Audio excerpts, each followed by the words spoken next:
Hello all, ఈరోజు నేను ఒకసారి కొత్త రెసిపీతో మీ ముందుకు వచ్చేసాను. ఏంటంటే రొయ్యల ఫ్రై ఏ విధంగా చేసేసుకోవాలి క్విక్గా అండ్ టేస్టీగా అనేది ఒకసారి చూసేద్దాం. Let's start. ఆల్రెడీ మనం క్లీన్ చేసి పెట్టుకున్న రొయ్యల్ని తీసుకొని కొద్దిగా ఉప్పు, పసుపు, నిమ్మరసం వేసి బాగా క్లీన్ చేసి పక్కన పెట్టేసుకోవాలి. తర్వాత ఒక మందంపాటి బౌల్ తీసుకొని దాంట్లోకి ఆయిల్ వేసి ఉంచుకోవాలి. రొయ్యల్ని యాడ్ చేసేసుకొని నేను ఇక్కడ 1/2 కిలో తీసుకున్నాను. దానికి తగ్గట్టు 1/2 టేబుల్ స్పూన్ సాల్ట్, కొద్దిగా పసుపు అనేది యాడ్ చేసేసి ఈ విధంగా కదుపుకోవాలి. ఇందులో వాటర్ ఉంది కదా, ఆ వాటర్తోనే మనకి ఫ్రాన్స్ అనేది బాగా బాయిల్ చేసేసుకోవాలి. ఈ విధంగా ఆ వాటర్ అంతా డ్రై అయ్యే వరకు బాయిల్ చేసి పక్కన పెట్టేసుకోవాలి. మనం ఇంకొక బౌల్ తీసుకొని అందులోకి ఆయిల్ వేసి ఆయిల్ వేడెక్కిన తర్వాత స్మాల్గా కట్ చేసుకున్న ఆనియన్స్ వేసేసుకొని రెడ్ కలర్ వచ్చే వరకు ఫ్రై చేసుకోవాలి.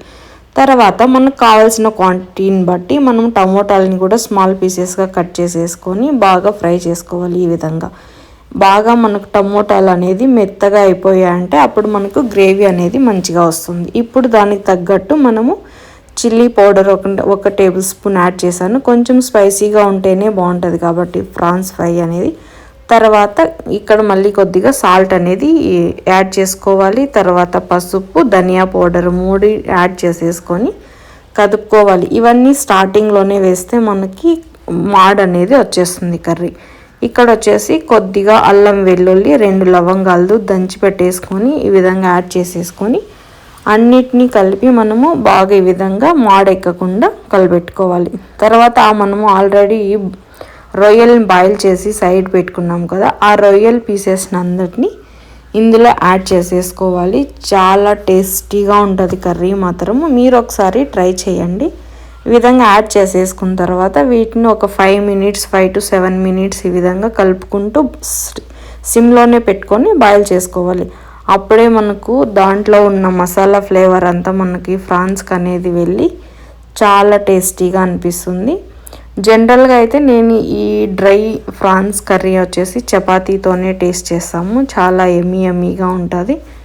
కొద్దిగా మనము స్పైసీ ఎక్కువ యాడ్ చేసుకుంటే టేస్ట్ కూడా చాలా బాగుంటుంది. ఫైనల్గా మనకు బాయిల్ అవుతున్నప్పుడు ఈ విధంగా అయితే కనిపిస్తుంది. ఇంకా మనం ఇందులోకి కొత్తిమీర యాడ్ చేసేసుకొని ఒక 2 మినిట్స్ కదుపుకునేసి ఏమాత్రం మాడంటకుండా టేస్ట్ చేసేయడమే. ఈ విధంగా ఒకసారి ట్రై చేసి ఈ రెసిపీ మీకు కానీ నచ్చినట్లయితే నా వీడియో చూసిన వాళ్ళు లైక్ చేసి, షేర్ చేసి, కమెంట్ చేసి, సబ్స్క్రైబ్ చేసుకోండి.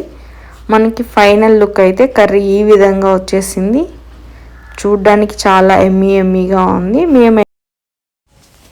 నా రెసిపీస్ అన్నీ మట్టి కుండలోనే ఉంటాయి. నేను లాస్ట్ 8 years నుంచి మట్టి పాత్రలోనే కుక్ చేస్తాను.